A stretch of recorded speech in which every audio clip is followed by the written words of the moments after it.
What the fuck is that? Oh my God, it's the 90s. Oh, hang on, look. Damn, it's Jay. Hello, testy, 1, 2, 3. It's Jay Rodriguez, all the way from Los Angeles. Hi guys, how are you? Hello everyone. Thank you so much for having me. Hey, Jay. How are you and where are you? Yes, I'm actually in Los Angeles. I'm about to start a photo shoot, so I'm about to go get into hair and makeup. It's a little nod to Freddie Mercury theme today, so really excited about that.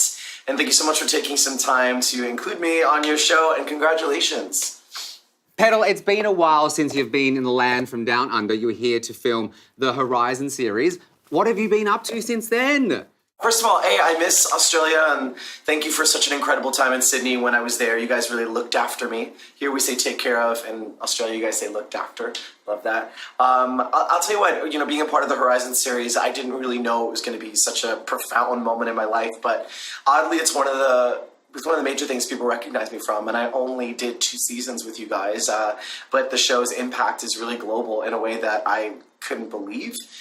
From Mexico to Canada to the States, everywhere I travel, I've been stopped for Richie, the bad guy. And I think people assume I'm going to have sex in the bathroom stall, which only my character did. Jay probably will not.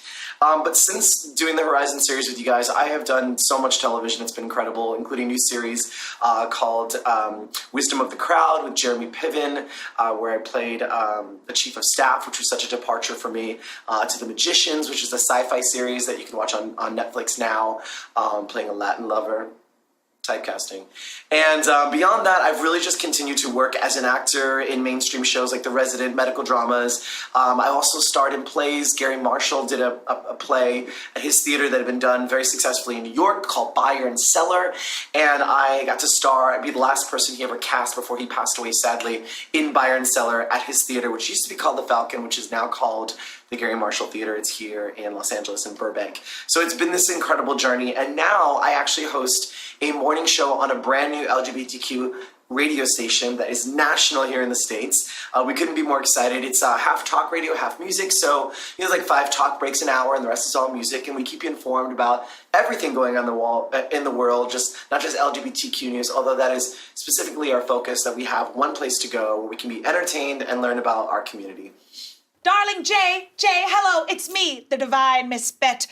Honey, the awards ceremony season is all over. Give me the goss. Oh, and what about that Billy Porter? Oh, yes, can we talk about him? Taking over the red carpet with his tuxedo gown.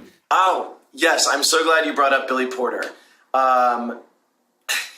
I love Billy Porter. I have known him for probably about 20 years now. We go long, well, maybe 19 years. He was one of my longtime Broadway heroes when I was a teenager. If you get a moment, look up Beauty School Dropout, Billy Porter version. He played Teen Angel on Broadway with Megan Mullally and Rosie O'Donnell. Mind blown, right? Yes. Really happened. It was in the 90s. Incredible cast, and his voice is otherworldly. So here he is, Tony Award winner for playing Lola in Kinky Boots. Now he stars on FX's Pose, as well as American Horror Story. Like, Ryan Murphy has been taken by Billy Porter, and really, I think Billy's been his muse. He also started in Get Out. So Billy Porter already is like A-listy, and he's queer, and he's done roles that redefine gender. So of course he would be on the red carpet in a tuxedo gown, custom made by Christian Siriano, another queer designer. I thought it was a profound moment, and of course here in the States it did get a lot of pushback from conservative commentators who thought that it was challenging or taking away from traditional masculinity. But to that I say, get with the program, because here, this dress, what people don't know, and I'm exclusively sharing with you, those who did their research know this, but that dress was actually in homage to Hector, grandfather Hector Extravaganza, the grandfather of the House of Extravaganza from the ballroom scene, darling. So it was actually a photograph of Hector in a tuxedo with a lot of tulle at the bottom, mimicking a dress. And so Billy was inspired by that, since Pose, the show he's on, is about that community. And Hector, grandfather Hector Extravaganza, just passed away a couple months ago. So even though it seemed like a political moment, it was actually a tribute moment for a pioneer in our community. I don't know if drag would be where it is right now. I don't know if LGBTQ plus culture would be where it is right now without the ballroom scene and without ball culture.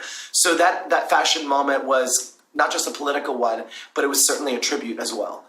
Speaking of Hollywood, and the LGBTQI plus community has been embroiled in a shocking scandal of our Empire star Jussie Smollett at the moment, where there have been a lot of rumours and a lot of unconfirmed reports. Is there any of the latest updates or anything you can report on? What's happening? I'll give you a little backstory. I first met Jussie at Lance Bass's wedding. We were sitting together. He was Gabourey Sidibe's date.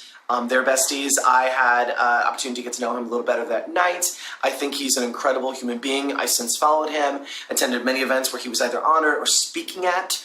In terms of being an out person of color in Hollywood and entertainment, the roles are certainly the opportunities are getting better, but we're nowhere close to being on the same level as those who happen to be not white, or rather happen to be white. And so I appreciate him using his platform for good. And so when this controversy first came up and he said he was attacked, of course I believed him, because I feel like Jussie Smollett, in my mind, had more integrity in his pinky than I'll ever have in any part of my entire being. He is that earnest and that kind. He is the epitome of love. In fact, when Fox did Rent and they cast Valentina, I thought that was a mistake, even though she's the most famous Latin drag queen, I think, of the moment that could do that kind of part.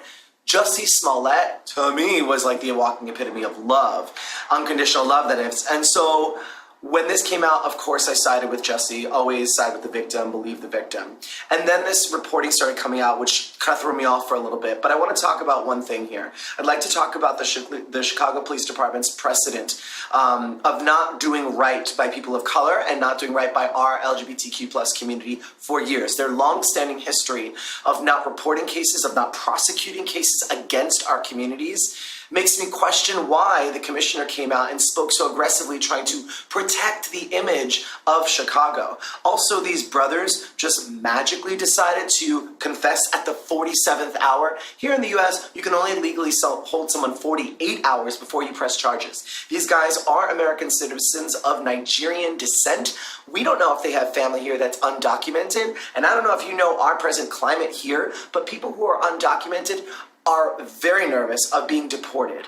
And so I feel like they were coerced in some kind of admission, but hey, we're right in the middle of it. Jussie's team, he has not been able to do anything but rebuke the statements, say that they are not true.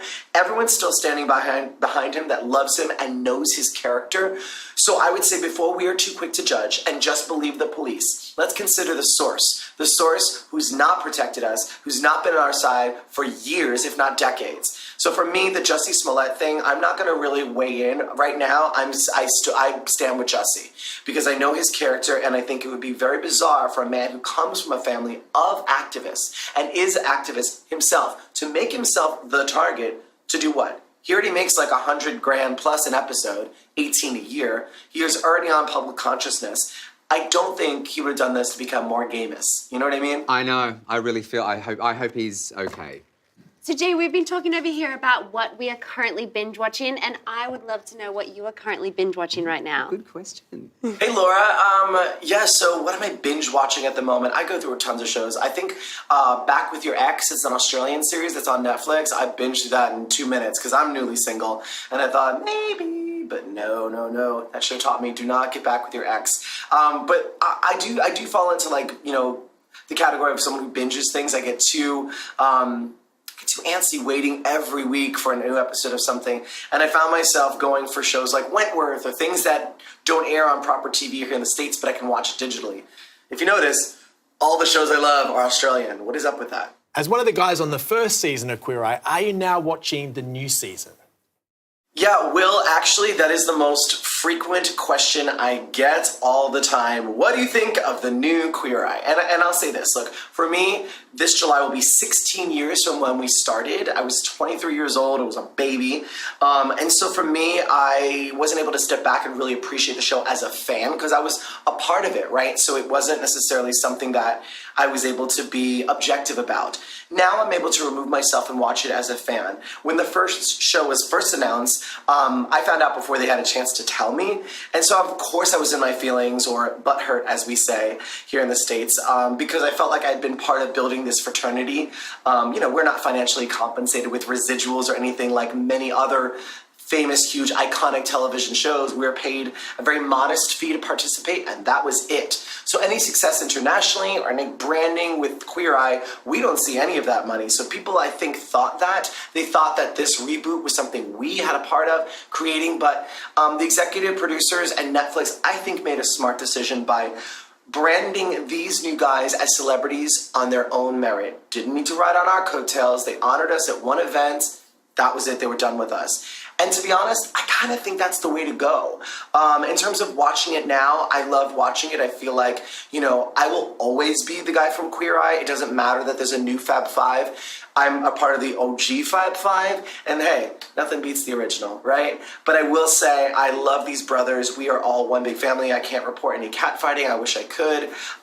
You know, to us, I think we're just happy that someone's doing the work that we no longer want to be doing. You know, I think we've all moved on and have rich, vibrant careers. And I feel like the idea of going back to Queer Eye would feel like this weird, like, reductive moment for us because we already did it. So it's like, I would love for all five of us to work together on a project, but it would have to be something that was different because I think the show belongs to these gentlemen and they're doing an incredible job. Jay, it's Reed. Question for you. Any big plans to return to the stage? How's your solo show going? Reed, thank you for that question. Also, hello. G'day, mate. Oh, by the way, like, my Australian accent's gotten so good, so I would love to come to do stage work again. I don't know if I want to do it in New York.